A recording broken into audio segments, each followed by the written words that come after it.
తలకాయలు పైకి ఎత్తాను. నాకెళ్ళి చూడండి, నాకెళ్ళి చూసి మాట్లాడతాను. నేను రెఫరెన్స్ చెప్పినప్పుడు చూడండి, ఓకేనా? ప్రణాళికబద్ధకమైన పుట్టుక అని చెప్పాను. ఏంటి ఆ ప్రణాళిక అంటే, ముందుగానే ప్రవక్తల ద్వారా ఆయన ప్రవచించుకుంటూ వచ్చాడు. ఎవరి గురించి అంటే యేసుక్రీస్తు గురించి. అసలు ఎప్పుడు ఈ ప్రవచనం మొదలైంది అంటే, ఎప్పుడైతే అవ్వాదాములు తప్పు చేశారో, దేవుని ఆజ్ఞను ధిక్కరించారో, అక్కడ నుండి యేసుక్రీస్తు ప్రభువారు ఈ భూమి మీదకి రావాలని ముందుగానే ప్రవచనాలు మొదలైనవి. ఆ ప్రవచనాల్లో ఉన్న విషయాల గురించి, అంటే ప్రణాళికబద్ధకమైన ఆయన పుట్టుక అని చెప్పే కదా, దాని గురించి కనుక మనం ఆలోచించడం మొదలు పెట్టగలిగితే ముందుకు వెళ్దాం. చూడగలిగితే మొట్టమొదటిగా మనం చూడగలిగితే ఆది కాండంలోనే ఆయన ప్రస్తావన మొదలైంది. ఎక్కడ మొదలైంది? ఆది కాండంలోనే ఆయన ప్రస్తావన మొదలవుతుందో చూద్దాం ఒకసారి. 3వ అధ్యాయం, ఆది కాండము 3వ అధ్యాయము 15వ వచనంలో చూడగలిగితే, మరియు నీకును స్త్రీకిని నీ సంతానమునకును ఆమె సంతానమునకు వైరము కలుగ చేసేదను. అది నిన్ను తల మీద కొట్టును, నీవు దానిని మడమ మీద కొట్టుదు అని చెప్పాను. గమనించండి, అది అన్న దగ్గర, ఆ పదం దగ్గర ఏమని రాశాడంటే ఆయన అని రాశాడు. అది అన్న దగ్గర ఏమని రాశాడు? ఆయన. అంటే యేసుక్రీస్తు ప్రభువారి యొక్క ఈ భూమి మీదకి రావటానికి ప్రణాళికబద్ధకమైన ఒక ప్రణాళిక అని చెప్పే కదా. ఎప్పుడైతే దేవుని మాటను ధిక్కరించిన తర్వాత దేవుడు సిద్ధపరుస్తున్నాడు, ఒక ప్రణాళికను సిద్ధపరుస్తున్నాడు ఆయన రావటానికి. చెప్పుకుంటా వస్తున్న విషయం ఏంటంటే, మరియు నీకును స్త్రీ సంతానానికి ఏం కలుగు చేస్తానన్నాడు? వైరం కలుగు చేస్తాను అంటున్నాడు. గమనించండి, అంటే ఆయన ఈ భూమి మీదకి రావటానికి సిద్ధపరుస్తున్నాడు, ఒక ప్రణాళిక సిద్ధపరుస్తున్నాడు. ఏంటి, ఎలా రావాలి అంటే ఒక స్త్రీ ద్వారా రావాలి. అప్పటికి ధర్మశాస్త్రం ఏమన్నా వచ్చిందా? ఇది ఎప్పుడు జరుగుతున్న విషయం అంటే, గమనించండి, ఎప్పుడు మాట్లాడుతున్న విషయం అంటే సృష్టి ప్రారంభంలోనే. అంటే ఒక ప్లాను దేవుడు ఆలోచించాడు. ఏంటి ఆ ప్లాను అంటే, యేసుక్రీస్తు ప్రభువారు రావాలి. ఎలా రావాలంటే స్త్రీ ద్వారా రావాలి అని చెప్పేసి ఇక్కడే మాత్రమే మాట్లాడాడంటే, ఇక్కడ మాత్రమే మాట్లాడలేదు. ఏ విధంగా ఆయన జన్మ జరగాలంటే ఒక స్త్రీ ద్వారా జరగాలి అని చెప్పుకుంటూ వస్తున్నాడు. ఇంకా మనం ఆలోచించుకుంటూ ముందుకు వెళ్తే, మరి ఇంకా ఎలా రావాలని చెప్పుకుంటూ వస్తున్నాడంటే చూద్దాం ఒకసారి చూడగలిగితే, ఇదే ఆది కాండము 12వ అధ్యాయము. ఆది కాండము 12వ అధ్యాయము 3వ వచనం చూద్దాం పిల్లరా. 3వ వచనం ఎలా రావాలని ఆయన కోరుకుంటున్నాడంటే, అబ్రహాము సంతానము ద్వారా రావాలని. ఇవన్నీ కూడా ప్రవచనాలు అన్నమాట. చూడండి 3వ వచనం, నిన్ను ఆశీర్వదించు వారిని నిన్ను దూషించు వారిని శపించుదును. భూమి యొక్క సమస్త వంశములు నీ యందు ఆశీర్వదింపబడునని అబ్రహాముతో అంటున్నాడు. ఎవరు? దేవుడు మాట్లాడుతున్నాడు. ఇసాకు గురించి మాట్లాడుతున్నాడు. ఆయన ఇసాకు గురించి మాట్లాడుతున్నాడంటే ఇసాకు గురించి కాదు, ఆయన మాట్లాడుతున్న మాట ఎవరి గురించో తెలుసా? రాబోతున్న యేసుక్రీస్తును బట్టి, రాబోతున్న యేసుక్రీస్తు గురించి ముందుగానే మాట్లాడుతున్నాడు. అబ్రహాముతో చెబుతున్నాడు దేవుడు, అబ్రహాం గారితో చెబుతున్న మాట అన్నమాట. నిన్ను ఆశీర్వదించు వారిని ఆశీర్వదించుదును, నిన్ను దూషించే వారిని శపించుదును. ఈ మాటను అండర్లైన్ చేసుకో. భూమి యొక్క సమస్త వంశములు నీ యందు ఆశీర్వది. భూమి యొక్క సమస్త వంశములు, భూమి యొక్క ఈ పదాన్ని నొక్కితే మనకు అర్థమైంది. ఈ పదాన్ని మనం ఎప్పుడైతే నొక్కి ఆలోచిస్తూ ఉంటామో, ఇది ఎవరి గురించి రాయబడుతున్న మాట అంటే ఇసాకు గురించి కాదు మాట్లాడుతుంది. ఇసాకును గురించి కాదు మాట్లాడుతుంది. మరి ఎవరి గురించి మాట్లాడుతున్నాడు? రాబోతున్న క్రీస్తు గురించి, రాబోతున్న యేసుక్రీస్తు గురించి ఆయన ముందుగానే తెలియజేస్తున్నాడు. ఎవరి ద్వారా తెలియజేస్తున్నాడు అంటే అబ్రహాము గారి ద్వారా. గమనించండి. అంటే మనం ఆలోచించే ఒక క్రమాన్ని, ఒక పద్ధతిని నియమిస్తూ ఉన్నాడు. ఆయన రావటానికి ప్రవక్తల ద్వారా ముందుగానే ప్రవచించుకుంటూ వెళ్ళిపోతున్నాడు. చూడండి పిల్లలు, ఎలా రావాలంటే అబ్రహాము సంతానం ద్వారా రావాలి. దీని గురించి మనకి మత్తయి సువార్తలోనే రాయబడుతున్నది. అబ్రహాము కుమారుడగు దావీదు కుమారుడగు యేసుక్రీస్తు వంశావళి. అంటే ఎవరి ద్వారా రావాలో కొన్ని విషయాలు చెప్పుకుంటూ వస్తున్నాడు. పైనేమో మొట్టమొదటిగా మనం చూసాము ఎవరి ద్వారా, ఒక స్త్రీ సంతానం అన్నాడు. రెండోదిగా అబ్రహాము సంతానం అంటాడు. ఇప్పుడు అబ్రహాము సంతానం అంటే మనం గతంలోనే మనం క్లాసులో విన్నాం. అబ్రహాము సంతానం అంటే ఆయన గర్భవాసములో నుండి రావటమా? ఆయన ఒక ప్రవక్త, ఆయన ఒక ప్రవక్త.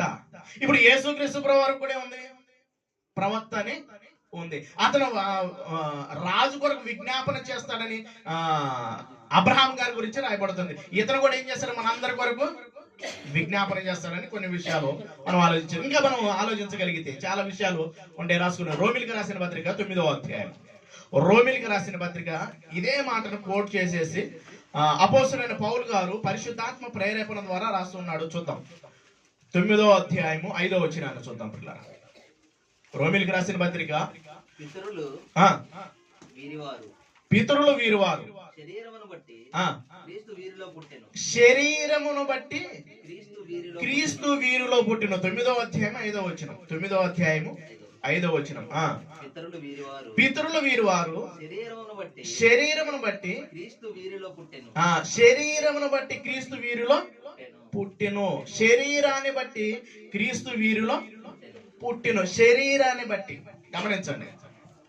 మనం ఈ విధంగా ఆలోచించటం మొదలు పెట్టాలి. పితరులు వీరివారు శరీరము బట్టి క్రీస్తు వీరిలో పుట్టెను.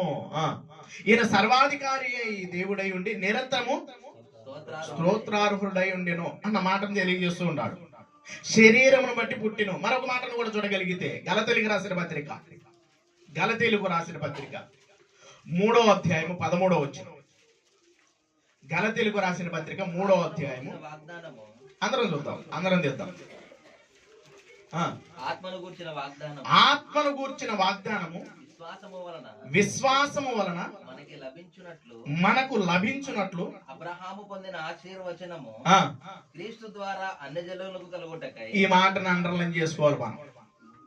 అబ్రహాము గారికి ఇచ్చిన వాగ్దానం ఎవరి ద్వారా నెరవేరుస్తానంటున్నాడు? ఇసాకు ద్వారా కాదా? కాదు. ఎవరి ద్వారా అంటే చూడండి, క్రీస్తు ద్వారా అన్ని జనులకు కలుగుటకు క్రీస్తు మన కోసం శాపమై ధర్మశాస్త్రము యొక్క శాపము నుండి విమోచించెను. ఆత్మను గూర్చిన వాగ్దానము. దేని గురించిన వాగ్దానం అంట?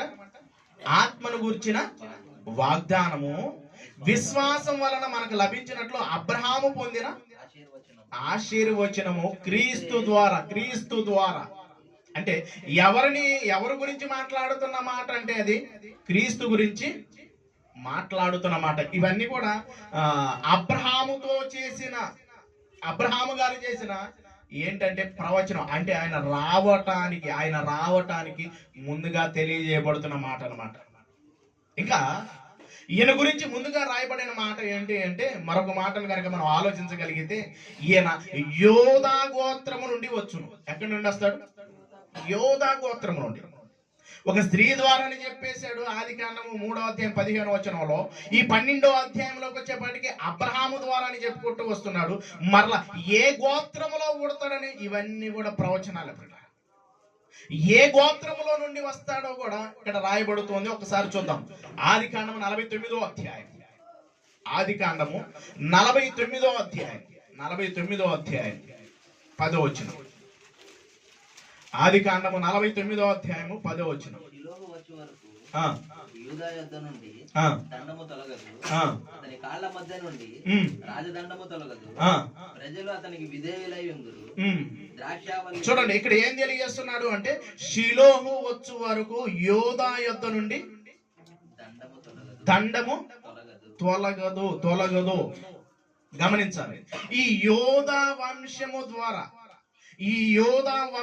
ద్వారా ఆయన రాబోతున్నాడని ఒక విషయాన్ని కూడా ముందుగానే తెలియజేస్తున్నాడు. అంటే ఆయన రావటానికి ఆయన ఒక ప్రణాళికతో వస్తున్నట్టుగా మనకి కనబడుతుంది. ప్రణాళికబద్ధకమైన పుట్టుక అయింది. ఏ పుట్టుక అయింది? ప్రణాళికబద్ధకమైన ఒక పుట్టుక, లేకపోతే రావటం, పంపించటం. ఎవరెవరిని చూసాం మనం? ఒక స్త్రీని చూసాము, మరలా అబ్రహాము గారిని చూసాము. ఏ వంశములో పుడతాడో, ఏ వంశము నుండి వస్తాడో మనకు తెలియజేస్తున్నాడు. మరొక విషయాన్ని కూడా మనం చూడగలిగితే మరలా దావీదు గారిని పరిచయం చేస్తున్నాడు. ఎవరు పరిచయం చేస్తున్నాడు? దావీదు గారి ద్వారా, దావీది సంతతి ద్వారా ఆయన వస్తాడని తెలియజేస్తూ ఉన్నాడు. ఇవన్నీ మామూలుగా అయితే మీకు అన్ని కొత్త నిబంధనలోనే చూపిస్తూ ఉంటాడు, కానీ ముందుగానే ఇవన్నీ రాయబడుతున్నాయి. ముందుగానే ఇవన్నీ కూడా రాయబడుతున్నాయి. చూడండి ఒకసారి సమూయేలు గారు రాసిన రెండవ గ్రంథం, 7వ అధ్యాయము 12వ వచనం. 7వ అధ్యాయము 12వ వచనం. సమూయేలు గారు రాసిన 2వ గ్రంథము. నీ దినములు సంపూర్ణమగునప్పుడు నీవు నీ పితరులతో కూడా నిద్రించిన తరువాత నీ గర్భములో నుండి నీ సంతతిని హెచ్చించి రాజ్యమును అతనికి స్థిరపరిచేదను అని ఒక విషయాన్ని చెప్పుకుంటూ వస్తున్నారు. అతడు నా నామం కొరకు ఇదంతా కూడా చెప్పుకోవడం ఒక శరీర పరంగానే చూడమాకండి, ఆత్మీయంగా కూడా మనం ఆలోచించడం మొదలు పెట్టాలన్నమాట. ఆలోచిస్తూ ఉంటుంటే రాజ్యమును అతనికి ఏం చేస్తాడంట? స్థిరపరుస్తాడంట. ఏం చేస్తాడు? రాజ్యాన్ని ఏం చేస్తాడు? స్థిరపరుస్తాడు. ఇప్పుడు సొలొమోను గారికి స్థిరపరిచింది అదేనా అంటే కాదు. ఏ రాజ్యము గురించి ఆయన మాట్లాడుతున్నాడంటే యేసుక్రీస్తు ప్రభువు ఈ భూమి మీదకి వస్తాడు, ఒక రాజ్యాన్ని స్థాపిస్తాడు. ఇవన్నీ కూడా ఆయన రావటానికి అంటే ఒక ప్రణాళిక సిద్ధపరుస్తున్నాడు. ప్రవక్తల ద్వారా ముందుగానే తెలియజేసుకుంటూ వస్తున్నాడు. ఎవరి ద్వారా తెలియజేస్తున్నాడు? వీరందరి ద్వారా ముందుగానే రాయిస్తున్నాడు. ఆయన రావాలి అంటే, ఆయన పుట్టాలి అంటే ఇవన్నీ ముందుగానే తెలియజేసుకుంటూ వస్తున్నారు. ఒక్కొక్కరి ద్వారా రాజ్యాన్ని స్థిరపరచడం కోసం, రాజ్యమును అతనికి స్థిరపరిచేదను.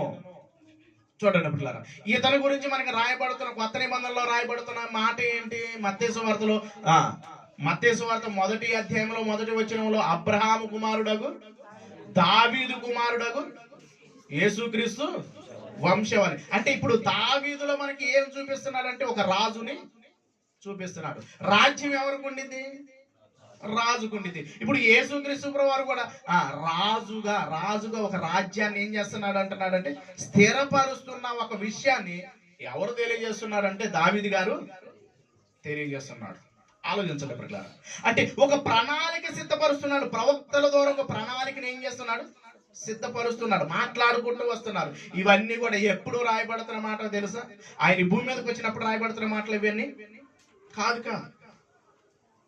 ఎప్పుడు కొన్ని ధర్మశాస్త్రం రాకమునిపై అబ్రహాము గారి ద్వారా మాట్లాడాడు.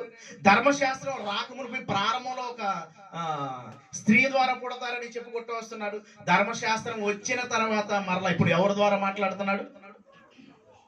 మాట్లాడుతున్నాడు అంటే దావీదు గారి ద్వారా కొన్ని విషయాలు మాట్లాడుకుంటాం. ఇంకా ఆయన జన్మ గురించి కొన్ని విషయాలు తెలియజేస్తూ ఉన్నాడు. చూద్దాం. జన్మ గురించి కూడా ముందుగానే ప్రవచించారా అంటే అవును, ప్రవచించారు. ఎవరి ద్వారా ప్రవచించారంటే యేషయా గారి ద్వారా ప్రవచించాడు. జన్మకు అంటే ఆ జన్మ ఎలాగుండిద్దో ముందుగానే తెలియజేశారు. చూద్దాం ఒకసారి యేషయా గ్రంథం 7వ అధ్యాయం 14వ వచనం. యేషయా గ్రంథం 7వ అధ్యాయం 14వ వచనం. కాబట్టి ప్రభువు తానే ఒక సూచన మీకు చూపును, ఆలకించండి. కన్యక గర్భవతి అయి కుమారుని కని అతనికి ఇష్మాయేలు అని పేరు పెట్టును. ఇమ్మానుయేలు అను పేరు పెట్టును. ఇష్మాయేలు ఒక్క పదం చదివితే ఇందాక మొదటి వర్తమానంలో మనం విన్నాం. ఇష్మాయిల్కి ఈయనే ఉంది ఫస్ట్. తీసుకుంటే ఎన్ని ప్రమాదాలు ఉన్నాయో చూసారా? గమనించండి. ఎవరి ద్వారా తెలియజేస్తున్నాడు? ఇది ఎవరి ద్వారా తెలియజేస్తున్నాడు? యేషయా. అంటే ఒక ప్రణాళిక సిద్ధపరుస్తున్నాడు. ఆ ప్రణాళిక గురించి ఎవరు తెలియజేస్తున్నాడు? యేషయా గారు తెలియజేస్తూ ఉన్నారు. అంటే ఆయన ఈ భూమి మీదకి రావటానికి, ఆయన పుట్టుక వెనకమాల ఆయన రావటానికి ఉద్దేశాన్ని ఎవరు తెలియజేస్తున్నారు అంటే యేషయా గారు తెలియజేస్తున్నాడు. ఏమని తెలియజేస్తున్నాడు? ఒక స్త్రీకి కన్నిక ఏం ధరించింది? గర్భం ధరించింది. ఎక్కడ మాటను తీసుకొచ్చి చెబుతున్నాడు తెలిసేనా? ముందుగానే పరిశుద్ధాత్మ ప్రేరేపణ ద్వారా ఆది కాండంలో అంటే ఒక ప్రణాళిక సిద్ధపరిచిన మాటలు ఆయన ఏం చేస్తున్నాడు, మరలా తెలియజేస్తున్నాడు. ఒక కన్నిక గర్భవతి అవును, మనం చదువుకునే అన్ని మత్తయి సువార్త, మార్కు సువార్త, లూకా సువార్త, యోహాను సువార్త, వీటినే ఆలోచిస్తూ ఉంటాం. కానీ ఒక ప్రణాళిక గురించి సిద్ధపరుస్తున్నాడు. చూడండి, యేసుక్రీస్తు ప్రభువారు ఈ భూమి మీదకి రావటం గురించి ఒక ప్రణాళికను సిద్ధపరుస్తూ ఉన్నాడు. అంటే ఆయన పుట్టుక ఒక ప్రణాళిక సిద్ధమైన పుట్టుకని, జన్మ గురించి తెలియజేస్తున్నాడు. కన్నిక గర్భవతి కుమారుని కనిద్ది. కన్నిక గర్భవతి కుమారుణ్ణి కనిద్ది. అతనికి ఇమ్మానుయేలను పేరు పెట్టారు. ఇది ఎక్కడ కనబడుతుంది? మనకి మత్తయి సువార్తలో కనబడుతూ ఉండదు. మత్తయి సువార్తలో మనకి కనబడుతూ ఉండదు. గమనించండి. ఇలా ఇంకా ఆలోచించ ఎక్కడ పుడతాడో కూడా రాశారంటే అది కూడా రాయించాడా ముందుగానే? అంటే ముందుగానే రాయించాడు. ఇవన్నీ కూడా ప్రవచనాలు ప్రియులారా, ఇవన్నీ కూడా ప్రవచనాలు. చూద్దాం ఒకసారి. అది కూడా మీకా గ్రంథం 5వ అధ్యాయం. మీకా గ్రంథము 5వ అధ్యాయము 2వ వచనం. గొంతున్న వాళ్ళు చదవండి.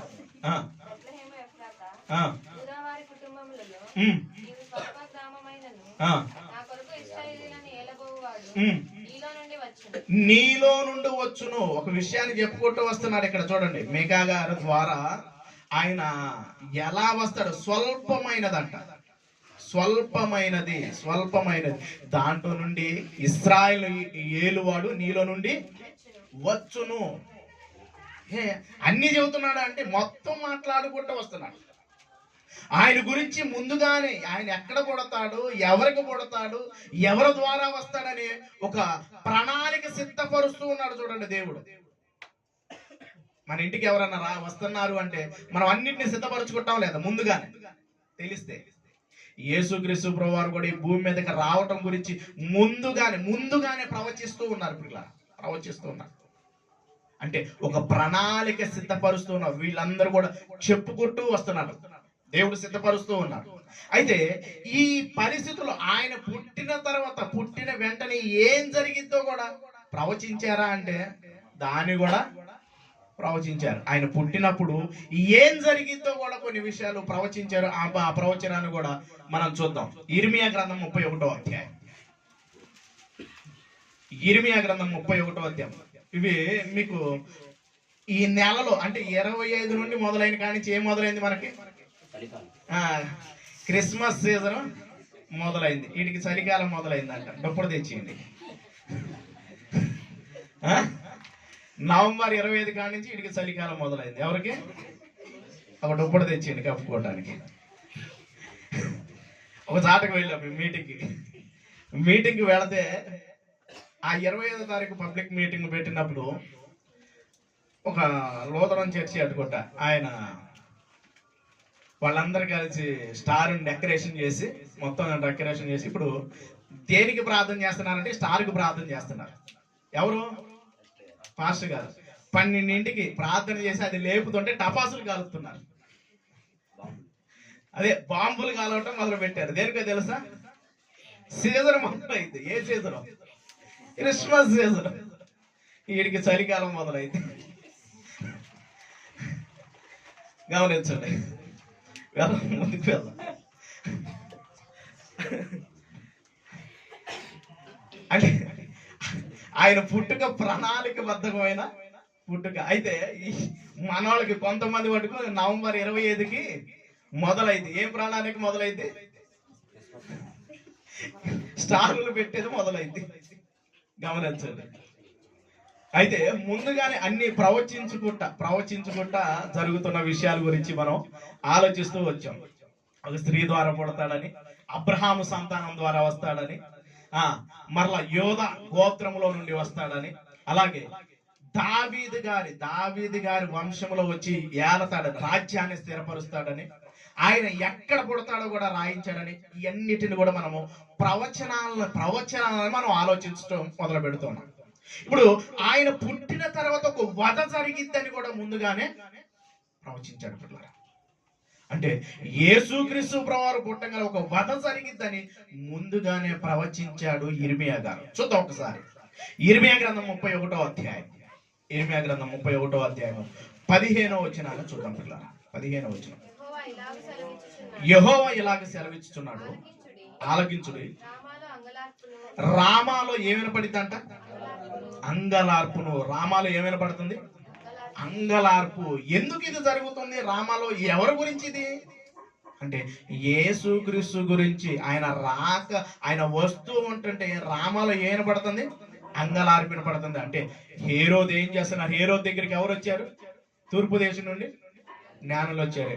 యూదులకు రాజుగా పుట్టినోడు ఎక్కడ ఉన్నారనగానే ఆ రాజు దగ్గరికి వెళ్ళగానే ఆయనకి ఎలాగుండిద్ది? ఇంత రాజు నేను కళ్ళ ముందు కనబడుతున్నప్పటికీ మళ్ళీ వీళ్ళేంటి యూదులకు రాజుగా పుట్టినోడు ఎక్కడ ఉన్నారని చెప్పేసి మాట్లాడినప్పుడు ఆయనకి ఎలాగుంది? వెంటనే అక్కడ ఉన్న జ్ఞానులందరినీ పిలిపించుకొని ఏం చేశాడు? ఏం చేసింది అక్కడ? ఏం జరిగింది అక్కడ పరిస్థితి అంటే, అక్కడ అందరినీ, పసిపిల్లలను, 2 సంవత్సరాలు లోపల ఉన్న పసిపిల్లలందరినీ కూడా వధ జరిగింది అనమాట. దాని గురించి యేసుక్రీస్తు ప్రభువారు ఈ భూమి మీదకి రాక మునిపే ఈ ప్రవచనం ఒకటి తెలియజేస్తున్నాడు, మాట్లాడుతున్నాడు. ఈ ప్రవచనం గురించి మాట్లాడుతున్నాడు. చూడండి, మరలా చదువుతాం. యెహోవా ఇలాగ సెలవిచ్చుచున్నాడు, ఆలకించుడి. రామాలో ఏం జరుగుతుందంట? అంగలార్పును మహారోదన ధ్వని వినపడుచున్నది. అంటే చూడండి పిల్లరా, పరిస్థితుల గురించి ముందుగానే, అంటే ఒక క్రమబద్ధకంగా ఆయన రాకకి ముందుగానే జరగబోతున్న ప్రతి విషయాన్ని తెలియజేస్తూ ఉన్నాడు. అంటే ఒక ప్రణాళికబద్ధకంగా దేవుడు పంపించాలనుకుంటున్నాడు. ఇప్పుడు ఏం జరిగిద్ది అంటున్నాడు? అక్కడ ఏం జరిగిద్ది అంటున్నాడు? వధ జరిగిద్ది. చూడండి పిల్లరా, ఆయన జన్మ గురించి, ఆయన ఎలా వస్తాడో ఈ విషయాలన్నిటినీ కూడా రాయించాడు దేవుడు పరిశుద్ధాత్మ ప్రేరణ ద్వారా. ఇప్పుడు ఇవన్నీ చెప్పుకుంటూ వస్తూ కొత్త నిబంధనలో కూడా ఏం తెలియజేస్తున్నాడో ఒక మాటను చూద్దాం. గలతీయులకు రాసిన పత్రిక 4వ అధ్యాయం. ఇప్పటి మటుకు మనం అన్ని కూడా ప్రవచనాలు చూసుకుంటూ వచ్చాం. మరొక మాటను కూడా చూద్దాం. గలతీయులకు రాసిన పత్రిక 4వ అధ్యాయము 4వ వచనంలో ఈ మాట రాస్తున్నాడు. ఒకసారి చూద్దాం. దేవుడు తన కుమారుణ్ణి పంపెను. కాలము పరిపూర్ణమైనప్పుడు దేవుడు ఏం చేస్తున్నాడంట? తన కుమారుణ్ణి పంపెను. అంటే పుడుతూ ఉన్నాడు. మనం పుట్టుగానంటే శరీరపూర్వకంగా ఆయన పుట్టినప్పటికీ ఆత్మీయంగా ఆయన వచ్చినవాడు. ఇప్పుడు ఏం తెలియజేస్తున్నాడు? కాలము పరిపూర్ణమైనప్పుడు, పరిపూర్ణమైనప్పుడు దేవుడు తన కుమారుణ్ణి పంపిను. అంటే ఒక ప్రణాళికబద్ధకంగా ఉందా లేదా ఆయన రాక ఎలాగుంది? ముందుగానే వాళ్ళు ప్రవచిస్తూ ఉన్నారు. ఆ ప్రవచనాలను బట్టి ఒక కాలానికి ఆయన రావాలి. కాలము సంపూర్ణమైనప్పుడు ఎప్పుడు రావాలో ఆయనకి ముందుగానే రాసేసాడా లేదంటే ఖచ్చితంగా రాశాడు. అంటే ఆయన పుట్టుక ఒక ప్రణాళికబద్ధకంగా ఉందంటే ఉంది. ఆయన ఎప్పుడు రావాలో తెలుసు. కానీ చాలా మంది అనుకుంటుంటారు, ఇదేంటి ఇప్పుడు దాకా ఎవరొకరి ద్వారా రావచ్చు కదా. ఒకప్పుడు నేను కూడా అనుకున్నాను, ఎంతో మంది ఉన్నారు కదా భక్తులు, వాళ్ళ ద్వారా రావచ్చుగా అంటే కాదు. ఒక టైం ఉంది, ఆ టయానికి ఆయన రావాలి. ఆయన జన్మ జరగాలి. అంటే ఒక ప్రణాళిక సిద్ధపరిచినప్పుడు ఆ ప్రణాళికను బట్టి ఆయన పుట్టుక జరుగుతుంది. ఆయన వస్తూ ఉన్నాడు. అదే మాట మాట్లాడుతున్నాడు అనమాట. అందుకే ఇక్కడ తెలియజేస్తాడు, అయితే కాలము పరిపూర్ణమైనప్పుడు దేవుడు తన కుమారుణ్ణి పంపెను. మరి ఇందాక చెప్పబడిన మాటలన్నీ ఏంటి అంటే ముందుగానే రాబోతున్న విషయాలన్నీ ప్రవచనం రూపంలో దేవుడు ఏం చేశాడు? తెలియపరిచాడు పిల్ల. మనం చదువుకునే కొత్త నిబంధనలో నెరవేర్పులు జరుగుతున్నాం. ఇప్పుడు ఆలోచిస్తున్న ఆలోచన అన్ని కూడా పాత నిబంధనలో ముందుగానే ప్రవక్తలు వీరి గురించి ఎన్ని ప్రవచనాలు ప్రవచించారో ఆలోచించడం మొదలు పెడుతున్నాం పిల్ల. అంటే మొట్టమొదటిగా క్రీస్తు యొక్క పుట్టుక గురించి ఎన్ని విషయాలు చెప్పాను నేను? ఎన్ని విషయాలు చెప్పాను? 5 విషయాల్లో మొట్టమొదటి ఒక్క విషయమే మనం ఆలోచించాం. ఒక్క విషయాన్ని మనం ఆలోచించాం. ప్రణాళికబద్ధమైన పుట్టుక, దీని గురించి ఆలోచించాం. ఇంకా ఎన్ని ఉన్నాయి? ఇంకెన్ని ఉన్నాయి? ఇంకా 4 ఉంది. ఎన్ని ఉన్నాయి? ఇంకా 4 ఉంది. ఈ 4 కూడా త్వరగా నేర్చుకుందాం. 4. ఇంకా మనకి సీజన్ ఉంది కాబట్టి నేర్చుకుందాం అంటారు, రోజుకొకటి. ఒకటే మనం నేర్చుకుంది, ఆయన పుట్టుక వెనకమాల ఉన్న ఉద్దేశము ఒక్కటే మనం నేర్చుకుంది. రెండోదిగా ఆలోచిస్తే ఆయన పుట్టుక పరిశుద్ధమైన పుట్టుక, ప్రణాళికాబద్ధమైన పుట్టుక మొట్టమొదటిది. రెండోది ఆయనది పరిశుద్ధమైన పుట్టుక. ఆయన పరిశుద్ధాత్మ ద్వారా వచ్చినవాడు. మరి మనదేంటయ్యా అంటే ఏ విధంగా మనము వచ్చాము అంటే పరిశుద్ధాత్మ ద్వారా మనం వచ్చిన వారమా? గమనించండి. యేసుక్రీస్తు ప్రభువారి గురించి, ఈ పుట్టుక గురించి మనం మరొకటి ఆలోచిస్తున్నాం. పరిశుద్ధాత్మ ద్వారా వచ్చినవాడు. పరిశుద్ధాత్మ ద్వారా వచ్చినవాడు, పంపిను. ఈ మాట మనం చదువుకున్నది. ఇది మన మైండ్ లో ఉంటేనే రెండోది మనకు అర్థమైంది. ఇది మనకు అర్థం అవ్వాలి అంటే ఈ గలతీయులకు రాసిన పత్రిక 4వ అధ్యాయము 4వ వచనం మన మైండ్ లో ఉంటేనే మనకు అర్థమైంది. దానిని ఆలోచిస్తేనే మనం ముందుకు అడుగులు వేయడానికి అవకాశాలు ఉంటాయి. ఒకటి ప్రణాళికబద్ధమైన పుట్టుక.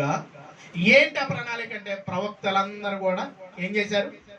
ప్రవచించుకుంటూ వచ్చారు. రెండవదిగా పరిశుద్ధమైన పుట్టుక, పరిశుద్ధాత్మ ద్వారా ఆయన వచ్చినవాడు. మనకి మత్తయి సువార్త మొదటి అధ్యాయం. దీని గురించి కూడా ప్రవచించారంటే దీని గురించి కూడా ఆయన పుట్టుక గురించి ఉంది, ఆయన ఎదిగే దాని గురించి ఉంది, ఆయన చనిపోయే దాని గురించి ప్రతిదీ కూడా లేఖనాల్లో దేవుడు రాయించాడు. లేఖనాల్లో రాయించాడు. అనేకమైన విషయాలు రాయించాడంటే అనేకమైన విషయాలు ఆయన రాయించాడు. మనము ఆలోచించడం మొదలు పెట్టాలి. ఆయనది పరిశుద్ధమైన పుట్టుక అంటే అవును, పరిశుద్ధమైన పుట్టుకే. పరిశుద్ధాత్మ ద్వారా వచ్చినవాడు. ఒకసారి మనకి మత్తయి సువార్త ఇప్పుడు చదవండి. మత్తయి సువార్తలో మనం చూడగలిగితే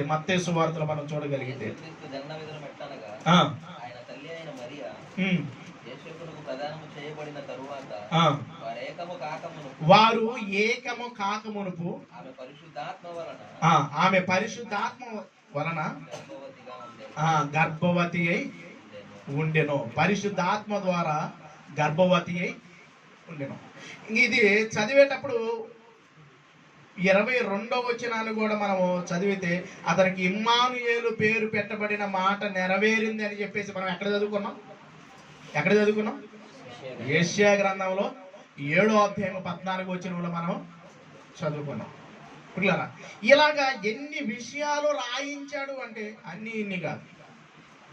యేసుక్రీస్తు ప్రభువారి యొక్క జననము గురించి, ఆయన పుట్టుక గురించి, ఆయన రావటం గురించి అనేకమైన విషయాలు మనకి నేర్పిస్తూ ఉన్నారు.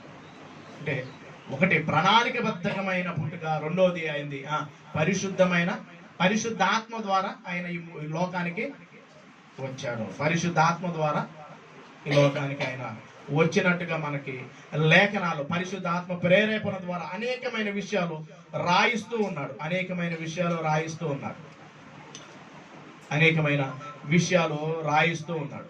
చూడండి పిల్లరా, ఇంకా గనక మనము ఆలోచించగలిగితే ఈ పరిశుద్ధమైన పుట్టుక ఆయన ఎందుకు వచ్చాడో మరికొన్ని విషయాలు కనుక మనం ఆలోచిస్తూ ఉంటే,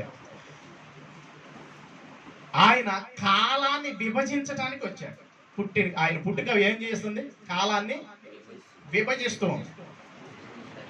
ఎలా విభజించింది? ఆయన క్రీస్తు శకం, క్రీస్తు పూర్వం. అంటే ఆయన పుట్టుక ద్వారా కాలం కూడా ఏమైపోయింది? విభజింపబడింది. కాలం ఏమైంది? విభజింపబడింది. ఎన్నోది ఇది? మూడోది. క్రీస్తు శకము, క్రీస్తు పూర్వం. మొట్టమొదటిది ఆయన ప్రణాళికబద్ధమైన పుట్టుక, రెండోది పరిశుద్ధమైన పుట్టుక, మూడోది ఆయన కాలాన్ని విభజించే పుట్టుక. ఆయన పుట్టుక ద్వారా ఏమైంది? కాలం విభజింపబడింది. నాలుగోదిగా మనం ఆలోచించగలిగితే ఆయన పుట్టుక వెనకమాల ఉన్న ఉద్దేశము ఆయన పాపులను రక్షించడానికి ఈ భూమి మీదకి వచ్చిన. నేను రెండు విషయాలు చెప్పాను. ఒకటి పుట్టుగానే తీసుకోండి, లేదంటే పంపించాడని తీసుకోమన్నాను. అంటే పాపులందరిని కూడా రక్షించాలని చెప్పి ముందుగానే ప్రవచించారంటే ఇవి కూడా ప్రవచించాడు. మనకి తిమోతి గారికి రాసిన మొదటి పత్రికలో 1వ అధ్యాయము 15వ వచనంలో రాయబడుతుంది. 1వ అధ్యాయము 15వ వచనంలో రాయబడు, పాపులను రక్షించడానికి క్రీస్తు యేసు లోకమునకు వచ్చెను, లోకములోనికి వచ్చెను అన్న మాట రాయబడుతూ ఉంది. ఇంకా చూడగలిగితే అపోస్తుల కార్యము 3వ అధ్యాయం, 25వ వచనం, 3వ అధ్యాయం 25వ వచనంలో కూడా ఇది, క్షమించండి, ఇందాక చెప్పవలసిన మాట అబ్రహాం గారి గురించి రాయబడుతున్న మాట.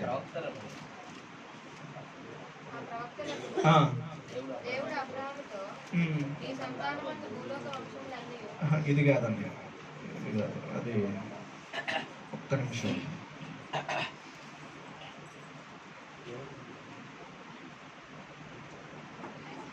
తన సేవకుని పుట్టించి 3:26. దేవుడు తన సేవకుని పుట్టించి మీలో ప్రతి వాని దుష్టత్వము నుండి మళ్లించడం వలన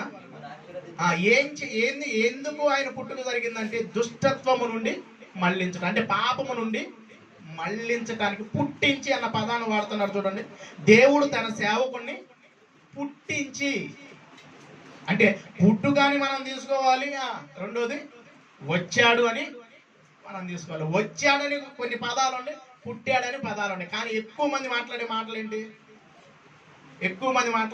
ఏంటంటే పుట్టాడు, ఆయన పుట్టాడనే ఒక మాటను మాట్లాడుతుంది. కానీ ఆయన వచ్చాడు అన్న పదాలు ఎక్కువగా మనకి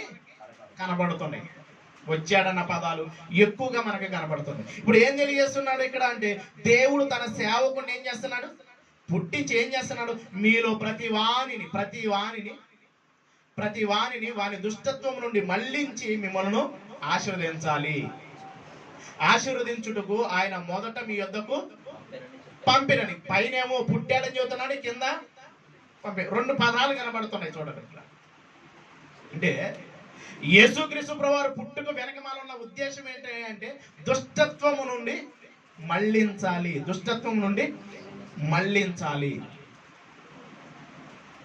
ఎన్నోది ఇది?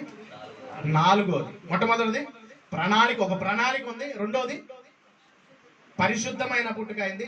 3వది కాల విభజన చేశాడు. 4వది పాపం అంటే దుష్టత్వము నుండి మళ్లించాలి అని, ఆశీర్వదించాలి అని. 5వదిగా మనం ఆలోచిస్తే ఈయన పుట్టుకు వెనకమాల ఉద్దేశం ఏంటి అంటే, కింద మనం చదువుకున్నాం, ఆయన మొదట మిమ్మును ఆశీర్వదించుటకు ఆయన మొదట మీ యొద్దకు పంపించాడు. ఆశీర్వదించి మనల్ని ఆశీర్వదింపబడటం అంటే ఏ విధంగా ఆశీర్వదించాలి దేవుడు? ఏ విధంగా? ఈ భూమి మీద అంటే మరలా మనం పరలోకానికి వెళ్ళాలి. ఆయన పుట్టుకు వెనక మన ఉద్దేశము మరలా మనం ఎక్కడికి వెళ్ళాలి? పరలోకానికి వెళ్ళాలి. అందుకని ఆయన ఉద్దేశాన్ని కూడా తెలియజేస్తున్నాడు. ఒకసారి యోహాన్ గారు రాసిన సువార్త 14వ అధ్యాయంలో తండ్రి దగ్గరికి తీసుకువెళ్ళడానికి ఆయన పుట్టుక జరిగింది, పంపబడ్డాడు ఆయన. 14వ అధ్యాయం యేసు జీవమును ఈ మాట అన్నది, ఎవడును తండ్రి యొద్దకు రాడు. ఇప్పుడు తండ్రి దగ్గరికి తీసుకువెళ్ళటానికి అంటే ఎవరిని తీసుకెళ్తారు? ఆ దుష్టత్వములో నుండి మళ్లించడం వలన, ఆశీర్వదించడం ద్వారా ఎక్కడికి తీసుకెళ్ళగలుగుతాడు?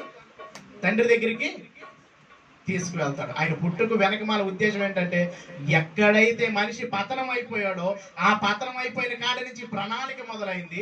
ఆ ప్రణాళిక ద్వారా ఆయన ఎలా పుట్టాడు? పరిశుద్ధాత్మ ద్వారా ఆయన పుట్టుక జరిగింది. కాల విభజన జరిగింది ఆయన పుట్టుక వెనకమాల.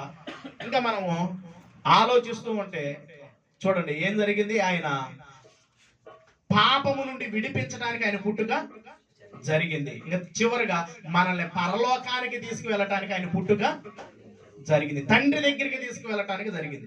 5 విషయాలు ఆయన పుట్టుక వెనకమాల ఉద్దేశాలు. ఎన్ని విషయాలు?